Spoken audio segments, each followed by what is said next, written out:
The Game of Life and How to Play It by Florence Scovel Shinn. Chapter 1.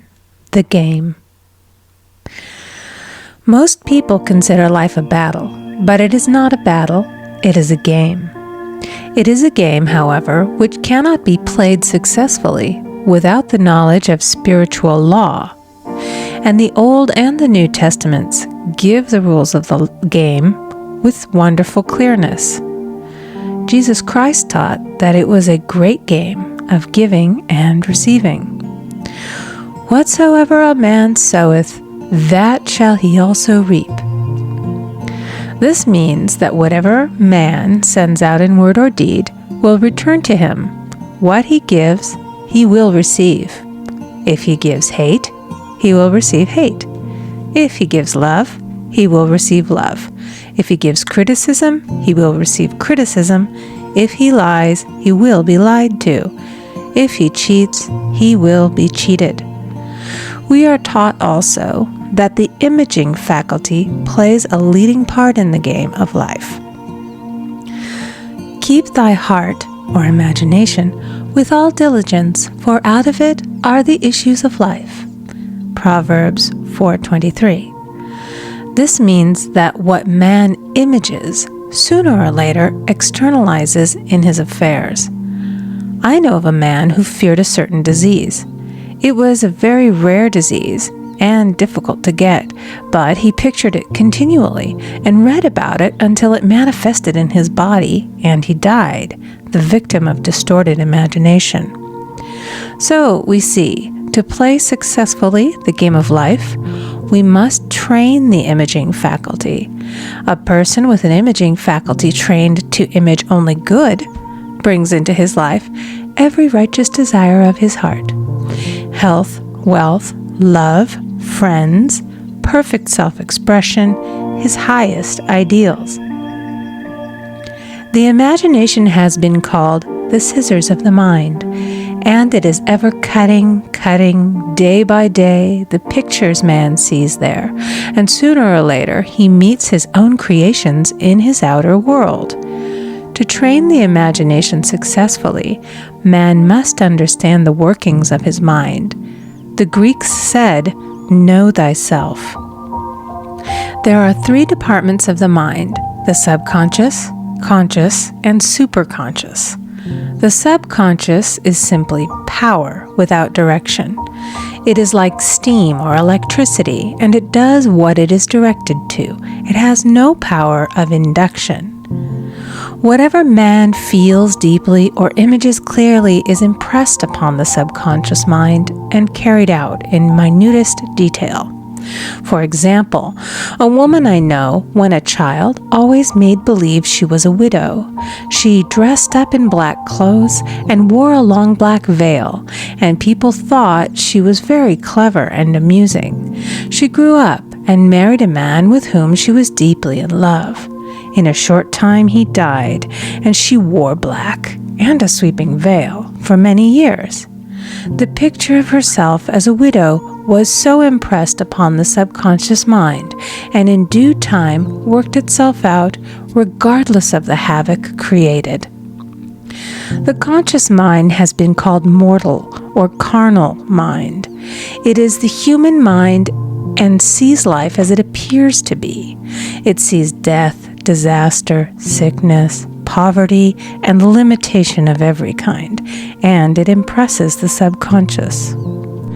The superconscious mind is the God mind within each man and is the realm of perfect ideas.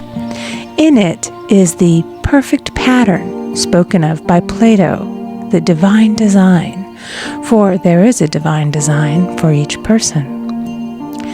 There is a place that you are to fill and no one else can fill, something you are to do which no one else can do. There is a perfect picture of this in the superconscious mind. It usually flashes across the conscious as an unattainable ideal, something too good to be true.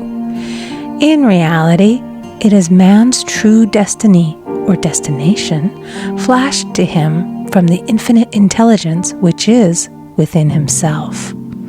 Many people, however, are in ignorance of their true destinies and are striving for things and situations which do not belong to them and would only bring failure and dissatisfaction if attained. For example, a woman came to me and asked me to speak the word that she would marry a certain man with whom she was very much in love. She called him A.B. I replied that this would be a violation of spiritual law, but that I would speak the word for the right man, the divine selection, the man who belonged to her by divine right. I added, if A.B. is the right man, you can't lose him, and if he isn't, you will receive his equivalent. She saw A.B. frequently, but no headway was made in their friendship. One evening she called and said, "Do you know, for the last week, A.B. hasn't seemed so wonderful to me." I replied, "Maybe he is not the divine selection. Another man may be the right one." Soon after that, she met another man who fell in love with her at once and who said she was his ideal.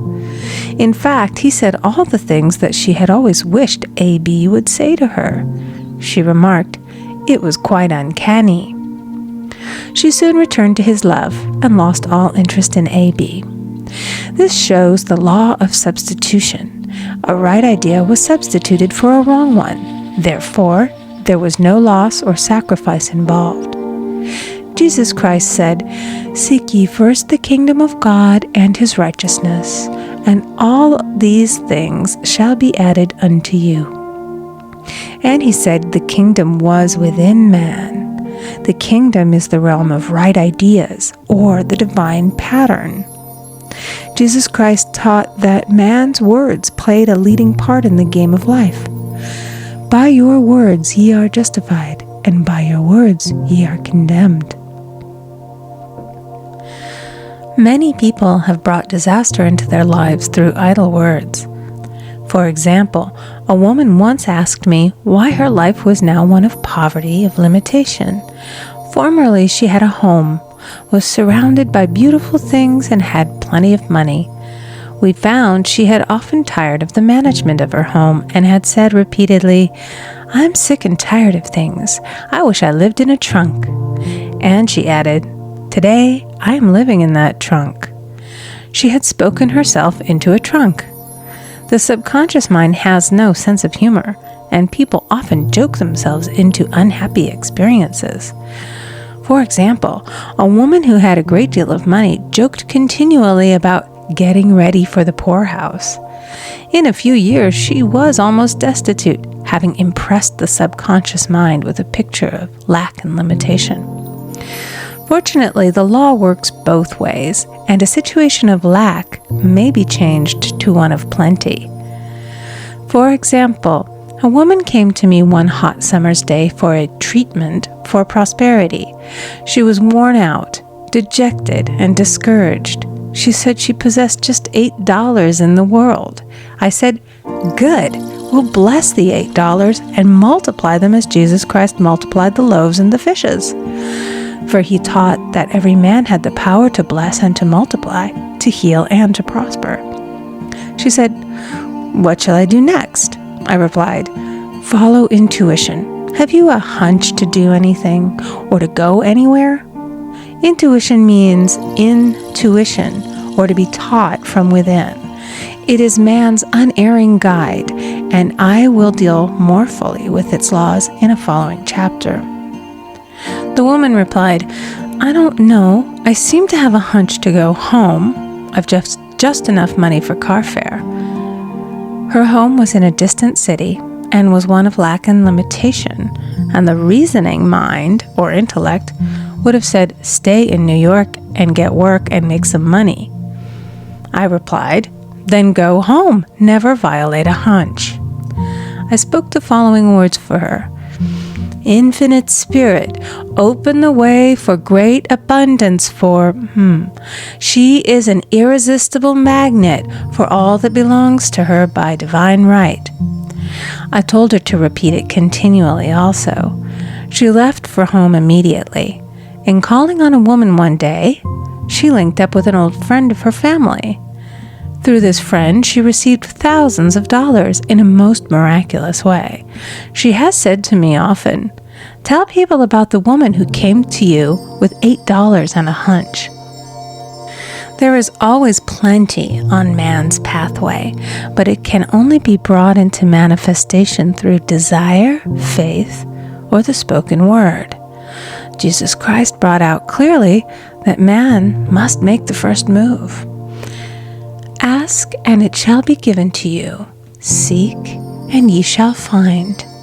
Knock, and it shall be opened unto you. Matthew 7:7.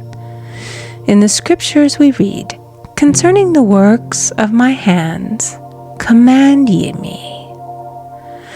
Infinite intelligence, God, is ever ready to carry out man's smallest or greatest demands. Every desire, uttered or unexpressed, is a demand.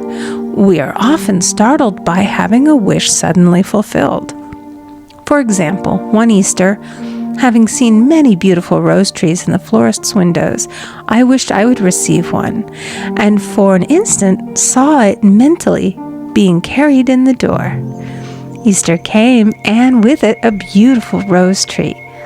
I thanked my friend the following day and told her it was just what I had wanted.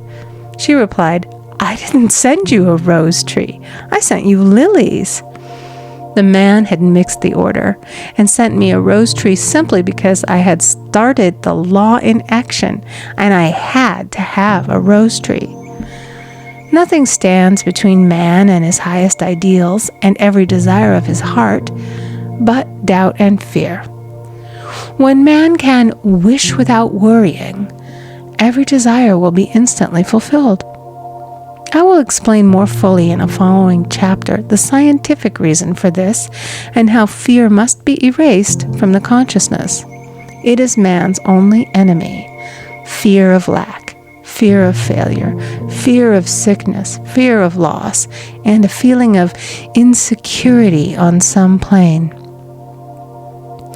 Jesus Christ said, "Why are ye fearful, O ye of little faith?" Matthew 8:26. So we can see we must substitute faith for fear is only inverted faith. It is faith in evil instead of good.